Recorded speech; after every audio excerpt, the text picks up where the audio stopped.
Hello friends, स्वागत है आप सभी का आपके अपने यूट्यूब चैनल ऑनलाइन शिक्षण में। मैं सुजाता चौधरी आप सभी का एक बार फिर से स्वागत करती हूं। दोस्तों, जैसा कि हमने लास्ट वीडियो में हमने अपना अधिगम जो है, अधिगम का अर्थ, उसके सिद्धांत वगैरह वो हमने सब कंप्लीट कर लिए थे। एक और टॉपिक बचता है अधिगम से ही रिलेटेड, जो है हमारा जो आज का टॉपिक है, अधिगम का वक्र और पठार। ठीक है, अधिगम का वक्र क्या होता है, पठार क्या होता है, यहाँ से आपको क्वेश्चन देखने को बिल्कुल मिल जाएगा। अगर आप प्रीवियस ईयर के जो क्वेश्चन पेपर हैं वो उठाएंगे तो यूपी टेट में, क्योंकि यूपी टेट क्या है, फैक्चुअल जो क्वेश्चन है वो उठाता है ज्यादातर, तो यहाँ से आपको एक क्वेश्चन तो जरूर देखने को मिलेगा। ठीक है, आइए बात कर लेते हैं अपने आज के टॉपिक की, जो है अधिगम का वक्र एवं पठार। ठीक है, अधिगम के वक्र की अगर बात करें, वक्र क्या होता है? ठीक है भाई, हम कोई ग्राफ पे हम किसी चीज को ग्राफिकल जो है उसे प्रदर्शित जब हम करते हैं, वो क्या कहलाता है? वो हमारा जो है अधिगम का वक्र कहलाएगा। इन्होंने कहा भी है कि स्किनर ने कहा है, बहुत अच्छी परिभाषा दी है। सबसे पहले परिभाषा को देख लें, उसके अर्थ को समझने के लिए कि अधिगम का वक्र आखिर होता क्या है। स्किनर कहते हैं कि सीखने का वक्र जो है वो एक व्यक्ति की निश्चित क्रिया में, आप कोई काम कर रहे हैं, आप उसे सीखते जा रहे हैं लगातार, तो क्या होता है कि उसमें आपकी प्रगति हो रही है कि नहीं हो रही है, जब हम उसका ग्राफिक प्रदर्शन कर देते हैं, वो क्या कहलाता है? वो आपका वक्र कहलाता है। ठीक है, आदमी है, व्यक्ति है, बच्चा है, रोजाना क्या है, नई नई बातें सीखता रहता है। अगर क्योंकि हम बाल मनोविज्ञान पढ़ रहे हैं, शैक्षिक उद्देश्यों से पढ़ रहे हैं, तो हमारा जो है टारगेट कौन होता है? बच्चा होता है। हम बच्चे की जो है सारी चीजों का आकलन करें, मूल्यांकन करें। और ये जो शिक्षा है, क्योंकि बाल केंद्रित होती है, बच्चे के इर्द गिर्द ही घूमती है, तो हमें थोड़ा सा बच्चे को ही स्टडी करना है। तो बच्चे की उपलब्धियां हो रही हैं कि नहीं हो रही हैं उसके अधिगम के पश्चात, वो सब क्या होगा अगर हम उसको ग्राफिक जो है प्रदर्शन कर दें। बच्चा, आपने कोई चैप्टर पढ़ाया है, आपने या 6 महीने के आप उसकी उपलब्धियों का ग्राफिकल जो है प्रदर्शन कर देते हैं, वो क्या होगा? आपने बच्चे का अधिगम का जो है वक्र तैयार किया है। ठीक है, तो जैसे जैसे बच्चा नई नई बातें सीखता है, उसी के हिसाब से जो है उसकी प्रगति होती रहती है।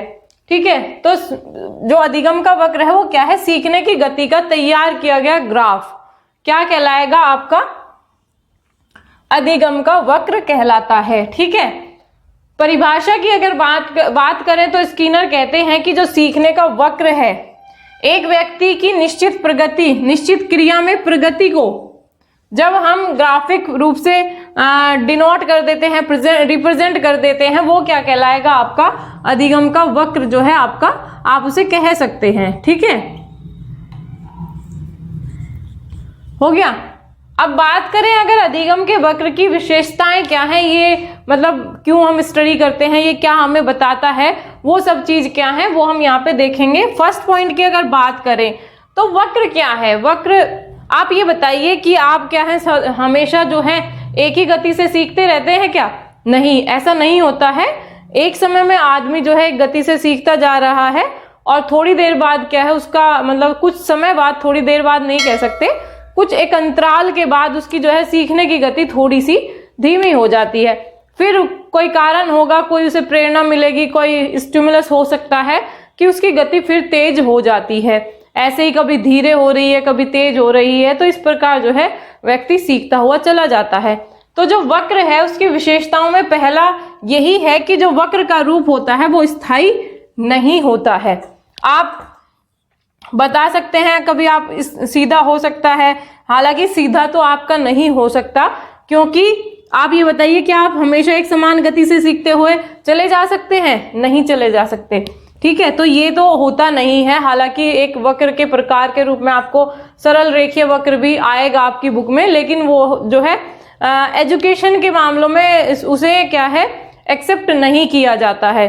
तो क्या होगा, कभी आपका जो है धीमी गति से होगा, हो सकता है फिर चढ़ाव हो जाए, फिर उतराव हो जाए, तो इस तरह से आपका जो है वक्र तैयार होता है। तो सबसे पहली बात हुई कि जो वक्र होता है वो स्थायी नहीं होता है। याद रखिएगा, आप सदैव एक गति से ही नहीं सीखते हैं, कभी आपकी सीखने की गति धीमी हो सकती है और कभी आप बड़ी जल्दी जल्दी कोई चीज सीख सकते हैं। ठीक है, तो नेक्स्ट बात करते हैं कि जो वक्र है वो हमें ये बताता है कि सीखने वाले की शक्ति किस प्रकार की है, वो किस गति से सीख रहा है, क्या उसकी क्षमता है, वो सब हमें किससे पता चल जाएंगी, वो हमें उसके वक्र से पता चल जाएंगी। ठीक है, जो उसका ग्राफिकल हम रिप्रेजेंटेशन कर रहे हैं वो हमें ये भी बताता है कि सीखने वाले की क्षमताएं कैसी हैं, उसकी योग्यताएं कैसी हैं, वो उस काम को सीख सकता है कि नहीं सीख सकता है, या वो किस प्रकार से उसको सीख रहा है। ठीक है, तो ये हो जाता है आपका कि वक्र की सहायता से आप सीखने वाले की जो है शक्ति का, योग्यता का उसका पता मतलब आपको पता चल सकता है। नेक्स्ट अगर बात करें नेक्स्ट पॉइंट की, तो सीखने में प्रतिदिन उतार चढ़ाव होते रहते हैं, जो अभी मैं आपको बता रही थी कि हम सदैव जो है एक गति से नहीं सीखते हैं। कोई कारण हो सकते हैं, आपका स्वास्थ्य हो सकता है, आपका वातावरण या जो आपके कारक हो सकते हैं, आपको थकान हो सकती है, आपकी मानसिक स्थिति हो सकती है जो उसको रोटेट करती रहती है। आप थक गए, आपको कोई टीचर पढ़ाना चाहता है तो आप उस गति से, उस अक्षमता से बिल्कुल नहीं सीख पाएंगे जो आप सामान्य अवस्था में होकर सीख सकते थे। ठीक है, तो क्या होता है, हमारी जो प्रतिदिन जो सीखने की क्षमता है वो कम ज्यादा होती रहती है, यानी कि हम उसमें उतार चढ़ाव देखने को मिलते रहते हैं। ठीक है, तो ये हो जाता है हमारा अधिगम का वक्र। हमने उसकी अर्थ के बारे में जाना, उसकी परिभाषाओं को देखा और उसकी विशेषताओं को देखा। यहाँ से आपको एक क्वेश्चन जरूर मिल जाएगा कि आपको वक्र की परिभाषा पूछ सकते हैं या फिर आपको मतलब कोई विशेषता आपको दे सकते हैं जो लैंग्वेज में आपको क्वेश्चन दे दिया जाता है। तो इस प्रकार का जो है आपका कोई क्वेश्चन बन सकता है। स्क्रीनशॉट लेना चाहें ले सकते हैं, फिर नेक्स्ट टॉपिक पे बात करते हैं। ओके,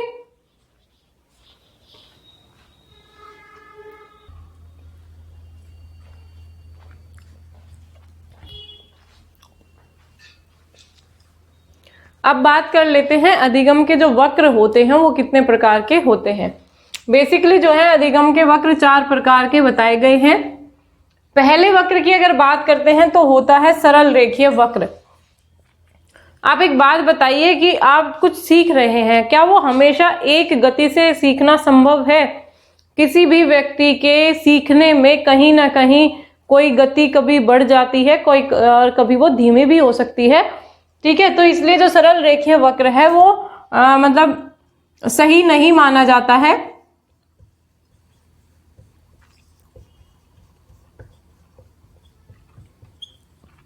असंभव जैसा लगता है कि कोई एक गति से कैसे जो है समान, उसके अभ्यास के घंटे जिस प्रकार से बढ़ते हैं और उसकी प्रगति जो है लगातार बढ़ती हुई चली जाती है। तो ऐसा नहीं है, ये मतलब इसके वक्र के प्रकार में बताया गया है, लेकिन जो है इसे स्वीकार नहीं किया गया है कि ऐसा संभव नहीं है कि समान गति से हम कोई चीज जो है सीखते हुए चले जाएं।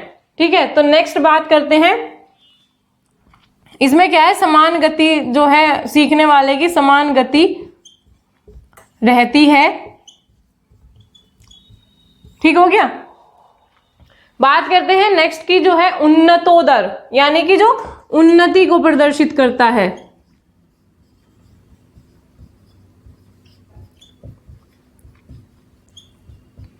आप देखेंगे इसमें आपको कोई पठार की जो है अवस्था देखने को नहीं मिल रही है। ये जैसे जैसे अभ्यास के घंटे बढ़ रहे हैं उसी प्रकार से अधिगम की मात्रा जो है लगातार बढ़ती जा रही है। जब हम उन्नतोदर वक्र की बात करते हैं तो वहां पे क्या है, जैसे अधिगम की मात्रा जो है स्टार्टिंग में क्या होती है, कम होती है। शुरुआत में, आरंभ में आप कम बोल सकते हैं और धीरे धीरे वो है फिर बढ़ती हुई जाती है।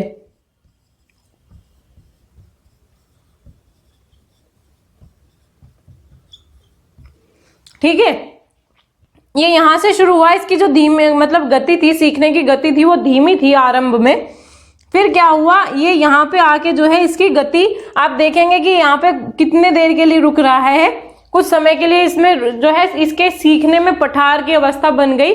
कोई कारण हो सकते हैं, तनाव हो सकता है, स्वास्थ्य हो सकता है, थकान हो सकती है, मानसिक स्थिति हो सकती है। बहुत सारे कारण हो सकते हैं कि हमारी अधिगम की जो है प्रक्रिया रुक जाती है, सीखने की प्रक्रिया कुछ समय के लिए रुक जाती है, बाधित हो जाती है, तो वो अवस्था क्या कहलाती है? सीखने में पठार कहलाती है। नेक्स्ट टॉपिक भी हम वो करेंगे, डिस्कस करेंगे।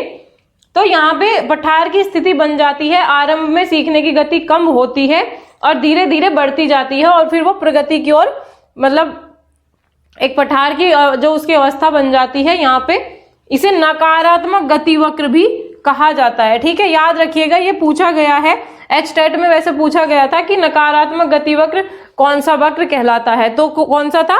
उन्नतोदर, यानी कि जो उन्नति की ओर लेके।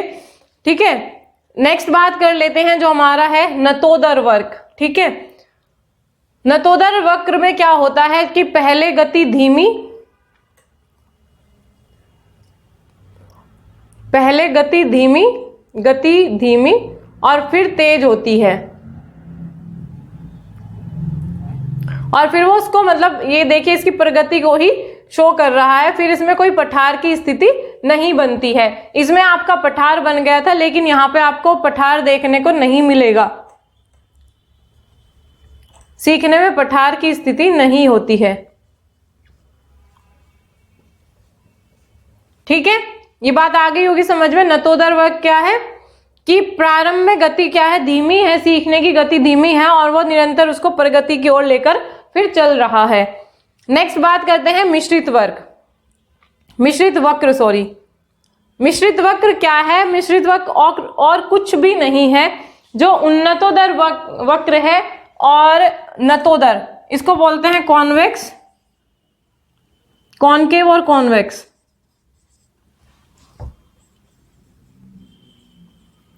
ठीक है, कर्व बोलते हैं वक्र को, अगर किसी को समझने में परेशानी हो रही हो, कर्व। ठीक है, तो जो हमारा मिश्रित वक्र है वो क्या है? सबसे पहले तो इसको एस प्रकार का वक्र भी बोला जाता है। इसमें क्या होता है, इस प्रकार से जो है आपकी मतलब गति चल रही है, दिख रहा है ना, ऐसा एस बनता हुआ जा रहा है ना, तो इसीलिए इसको एस प्रकार का वक्र भी बोला जाता है। और ये क्या है? उन्नति और जो है नतोदर वक्र का एक कॉम्बिनेशन है, मिश्रित रूप है, बाकी अलग से मिश्रित वक्र नहीं होता है। इन दोनों को कंबाइन करके जो वक्र तैयार किया जाता है वो ही आपका मिश्रित वक्र कहलाता है। किसका?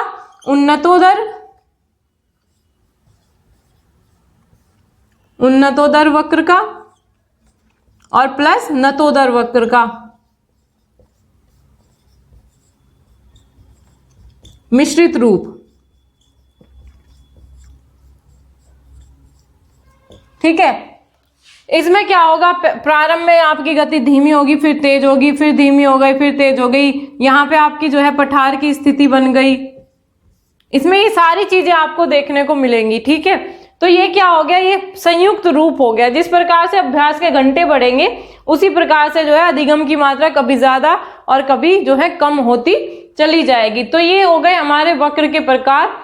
इसमें ऐसा ज्यादा आपको कोई जो है समझने में दिक्कत नहीं आई होगी, बहुत सरल है। सरल रेखीय वक्र जो है एजुकेशन की दृष्टि से स्वीकार नहीं किया जाता है, क्योंकि जो है अधिगम कभी भी एक समान मात्रा में नहीं होता है, कभी ना कभी कोई उतार चढ़ाव चलते ही रहते हैं।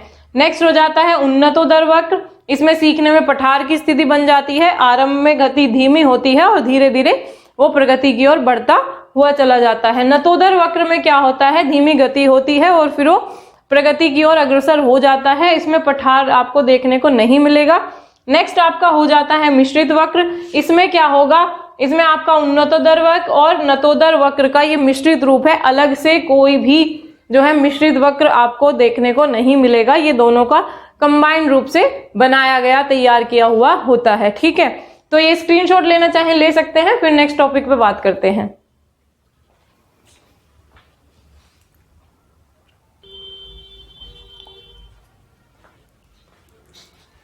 अब बात कर लेते हैं अपने एक और इम्पोर्टेंट टॉपिक की, जो है हमारा अधिगम में पठार। ठीक है, हम देखिए जीवन भर कुछ ना कुछ सीखते रहते हैं, लेकिन कुछ घटनाएं ऐसी हो जाती हैं हमारे जीवन में, हमारे साथ इस प्रकार की कुछ घटनाएं हो जाती हैं कि मतलब हमारी जो है सीखने की गति हम खुद भी महसूस करते हैं कि इस दौरान जो है हमने कुछ भी नहीं सीखा है। बीच के कुछ अंतराल ऐसे हो जाते हैं कि हमारी जो सीखने की अधिगम की प्रक्रिया है वो कहीं ना कहीं बाधित हो जाती है। कोई हमारा स्वास्थ्य का जो है कारण हो सकता है, या कोई परिवार में इस प्रकार की घटना हो सकती है कि जो है हमारी मानसिक स्थिति थोड़ी उस प्रकार की ना रहे कि हम उस दौरान कुछ सीख पाए अच्छे से। तो जो एक स्थिति ऐसी बनती है, कक्षा में अगर बच्चे की बात करें तो कोई कारण हो सकते हैं, उसके कक्षा का वातावरण हो सकता है, शिक्षक का व्यवहार हो सकता है, बच्चे का खुद का स्वास्थ्य हो सकता है, कुछ उसके मतलब घर के पारिवारिक जो है कारण हो सकते हैं कि उसकी अधिगम की प्रक्रिया देखेंगे कि हम कहीं ना कहीं रुक सी गई है। तो जो वो स्थिति बनती है वो क्या होती है, वो आपका अधिगम में पठार बनना कहलाता है। ठीक है, सीखते समय प्रारंभिक गति तो तेज भी हो सकती है। हम स्टार्टिंग में कोई चीज सीख रहे हैं, बहुत तेज गति से भी हम सीख सकते हैं, क्योंकि सबकी गति जो है सीखने की अलग अलग होती है। या फिर आपकी जो है धीमी भी हो सकती है। ऐसा नहीं है कि हर बच्चे जो है फटाफट से सीख जाते हैं, कुछ बच्चे स्लो लर्नर भी होते हैं, धीरे धीरे भी वो सीखते हैं। ठीक है, लेकिन कुछ समय बाद हम देखते हैं कि किन्हीं कारणों से हमारी गति जो है रुक जाती है। वो कारण कोई भी हो सकते हैं, मैंने डिस्कस किया है, स्वास्थ्य संबंधी हो सकते हैं, स्वास्थ्य संबंधी हो सकते हैं, मानसिक स्थिति हमारी हो सकती है,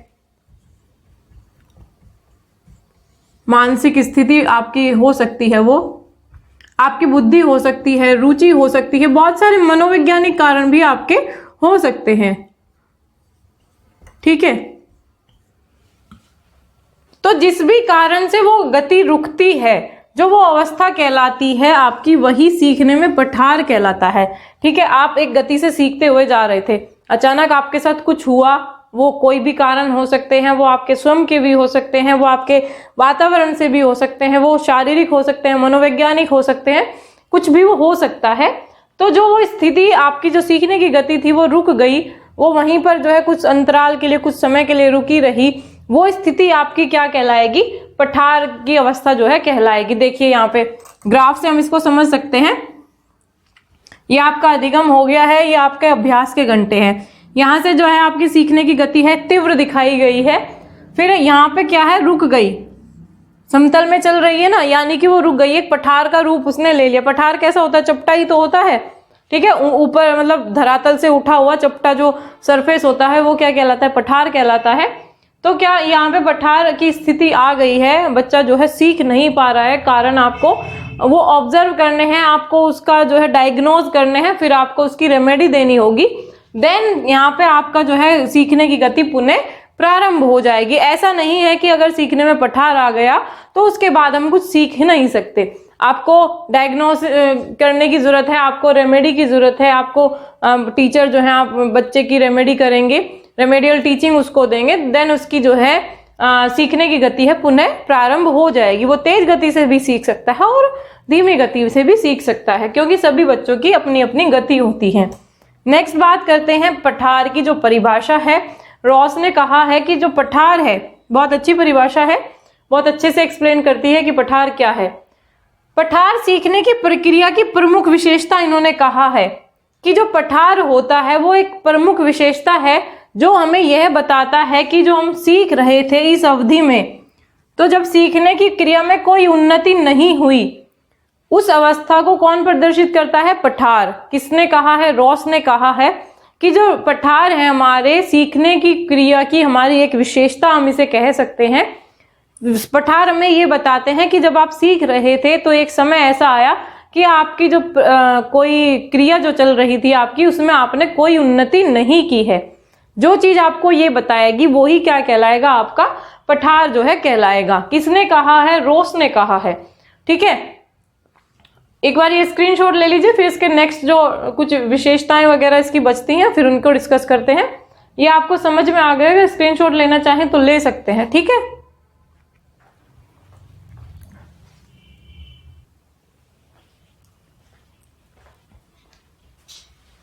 अब बात कर लेते हैं पठार हमारी अधिगम की प्रक्रिया में क्यों आते हैं, वो कौन कौन से कारण हैं जहां पे हमें पठार की स्थिति जो है देखने को मिलती है, जिन कारणों के कारण मिलती है।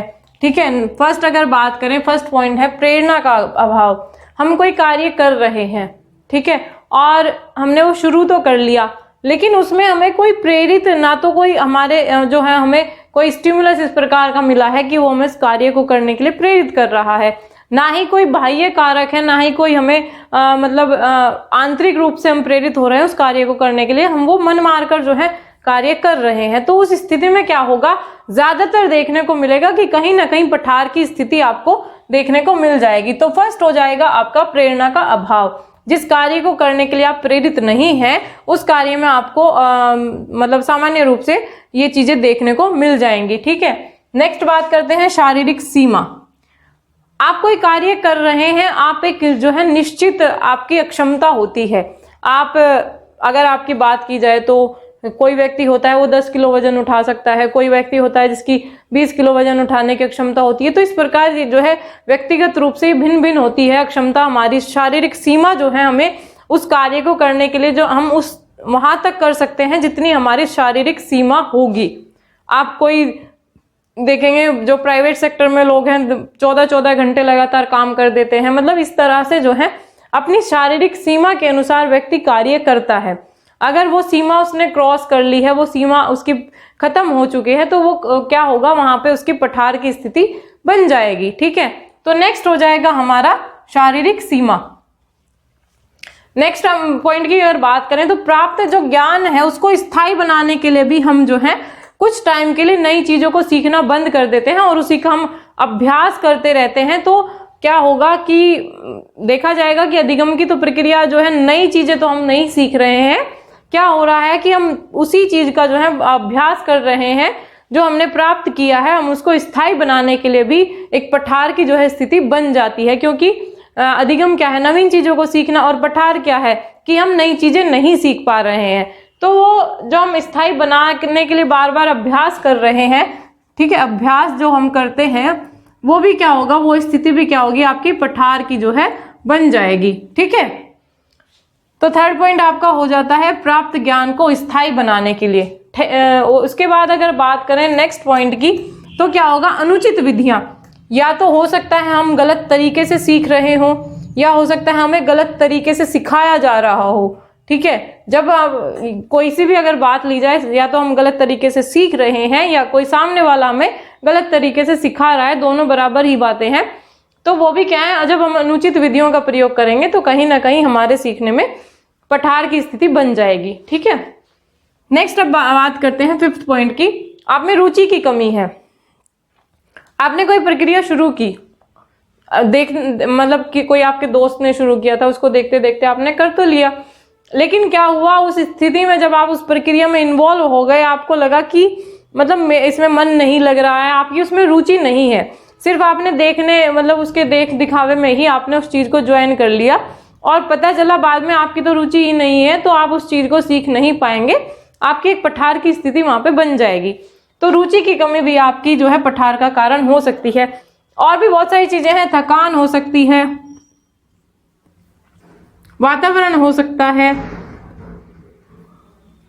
दक्षता आपकी हो सकती है, रुचि तो हो ही गया है, बुद्धि भी आपकी हो सकती है, आप उसमें मानसिक जो है क्रियाएं कह सकते हैं, मानसिक स्थिति आप कह सकते हैं। तो ये सब जो हैं और भी अन्य कारण हैं जो आपके पठार के कारण हो सकते हैं। ठीक है, नेक्स्ट अगर बात करें तो जो कारण हैं, जो पठार बन गए हैं, उनको आप दूर कैसे करेंगे। एज ए टीचर आपको ये जानना बहुत ज़रूरी बनता है कि अगर आपके स्टूडेंट्स में ये स्थिति आपको देखने को मिल रही है तो आप क्या करेंगे कि जो उनकी स्थिति है दूर हो जाए। फर्स्ट बात करते हैं, सीखने वाले को आप प्रेरणा देंगे।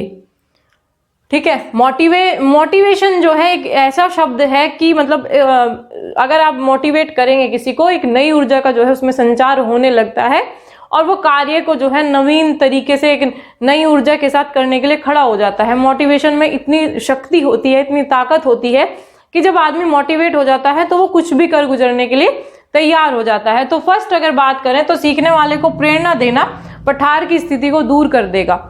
ठीक है, नेक्स्ट अगर बात करें तो जो मतलब प्रणालियां चल रही हैं, जो विधियां हम प्रयोग कर रहे थे, वो नवीन प्रणालियों का प्रयोग करें। अगर हम जो है शिक्षा की बात करें, शैक्षिक जो हमारी प्रक्रिया है उसमें व्याख्यान विधि को ना अपनाकर और बहुत सारी है, प्रदर्शन विधि है, आपका प्रयोगशाला विधि है, करके सीखना है, आप बच्चों को एक्टिविटीज में इन्वॉल्व कीजिए, बहुत सारी हैं, भ्रमण विधि है। अगर आप इन नवीन पद्धतियों का प्रयोग करेंगे तो क्या होगा, जो सीखने वाला बच्चा है वो ज़्यादा रुचि के साथ और ज़्यादा सक्रिय होकर सीखेगा, तो उसकी जो है पठार की स्थिति आप उसको दूर करने में सफल हो जाएंगे। ठीक है, तो आपका नवीन प्रणालियों का आप प्रयोग कर सकते हैं।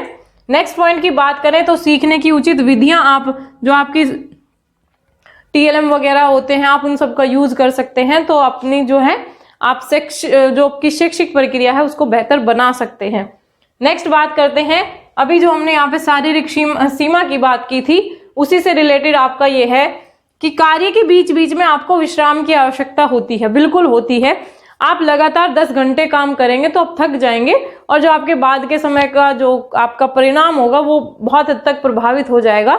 अगर आप उसमें 10 घंटे में लगातार 5-5 मिनट 10-10 मिनट का जो है विश्राम कर लेते हैं तो आपकी दक्षता भी बढ़ जाती है और आपके कार्य की गुणवत्ता भी आपको बढ़ी हुई देखने को मिलेगी।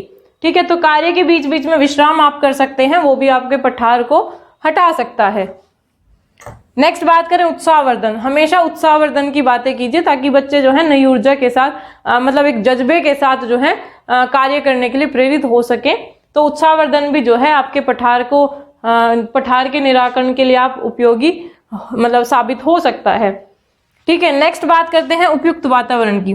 देखिए वातावरण का बहुत हद तक मतलब सारा जो प्रभाव है वो वातावरण का ही मैं तो मानती हूँ। जिस प्रकार का हमारा वातावरण होगा उसी प्रकार की जो है हमारी अधिगम की प्रक्रिया रहेगी। अगर अच्छा वातावरण होगा, सकारात्मक वातावरण होगा तो बच्चे एक मतलब सही दिशा में और अच्छी गति से जो है सीखते हुए चले जाते हैं। और आप नकारात्मक वातावरण में जो कुछ भी सिखाने का प्रयास करेंगे आप उसमें 100% जो है सफलता प्राप्त नहीं कर सकते। तो सारा खेल जो है वातावरण का है, तो आप उपयुक्त वातावरण का निर्माण कर सकते हैं जिससे बच्चे में जो है सीखने में पठार की स्थिति बनी हुई है वो दूर हो जाए। ठीक है, तो ये हो जाता है हमारा पठार के कारण हो गए और उसके निराकरण हो गए। एक हमारा बचता है अधिगम का जो है स्थानांतरण हस्तांतरण बचता है। स्क्रीनशॉट ले लीजिए, नेक्स्ट फिर उस पर बात करते हैं। ओके,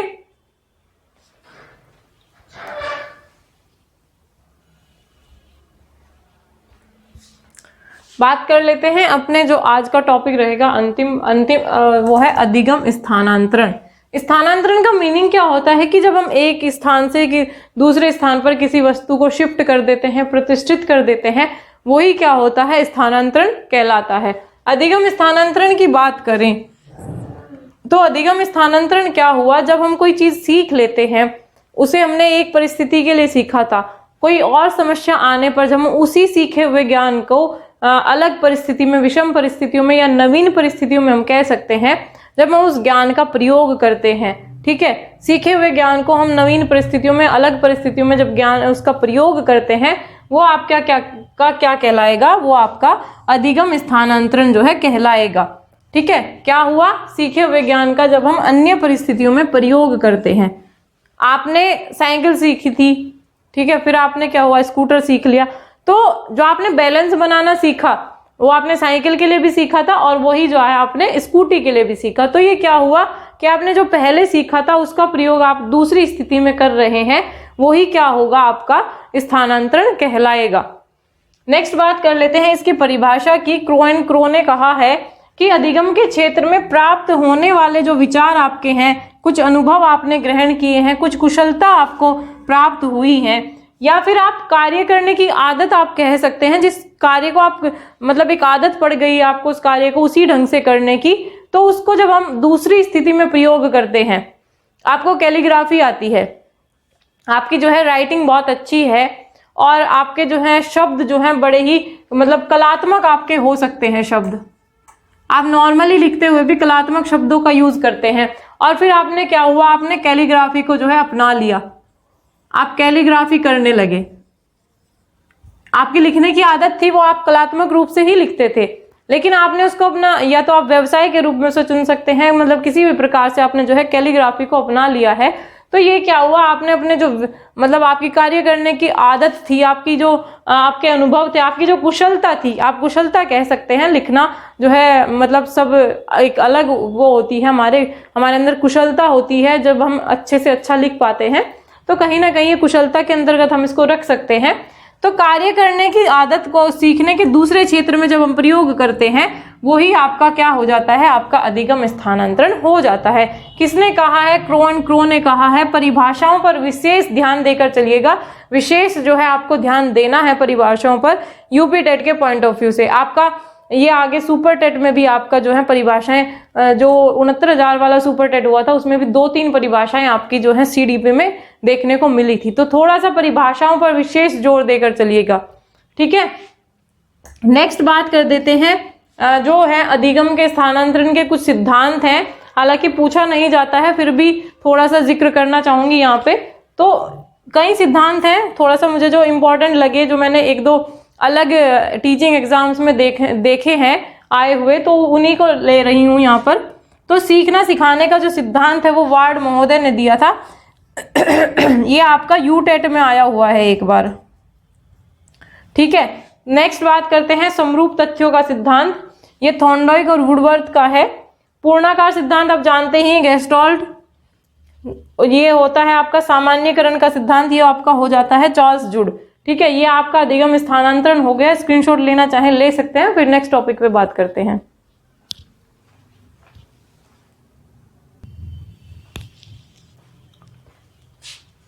अब बात कर लेते हैं जो अधिगम स्थानांतरण के प्रकार हैं वो कितने प्रकार के होते हैं। स्थानांतरण जब हम अपना जो ज्ञान है वो एक स्थिति से, एक परिस्थिति से दूसरी परिस्थिति में हम अपने ज्ञान का प्रयोग करते हैं, तो वो किस प्रकार से होता है। फर्स्ट अगर बात करें तो है सकारात्मक या धनात्मक जो है स्थानांतरण, ठीक है। तो उसमें क्या होता है, जब हमारा पूर्व ज्ञान है और वो नए कार्य को करने में सहायता करे, ठीक है, उसमें कोई बाधा ना पहुंचाए।